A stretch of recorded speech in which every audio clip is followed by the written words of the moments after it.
என் சகோதரனே, என் சகோதரியே, அல்லாஹ் இந்த உலக வாழ்வில் என்னையும் உங்களையும் மட்டுமல்ல, அல்லாஹ் படைத்த எல்லோர்களையும் அல்லாஹ் சோதிப்பான். வலனபுலுவன்னக்கும், படைப்புகளை படைக்கும் போதே அவன் சொன்ன செய்தி அது. நிச்சயமாக நான் சோதிப்பேன்.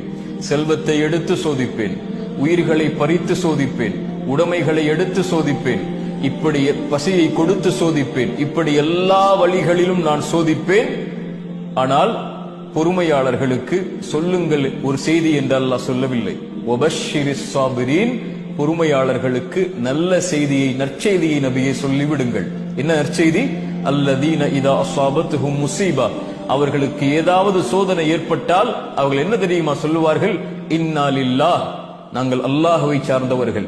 வ இன்னா இலைஹி ராஜிஊன், அவனிடத்தில் தான் நாங்கள் செல்ல இருக்கிறோம். எங்களை படைத்தவன் அவன், எங்களை மரணிக்க செய்பவனும் அவன்தான். அவனுடைய நாட்டத்தை மீறி எங்களுடைய வாழ்வில் எதுவும் நடக்காது.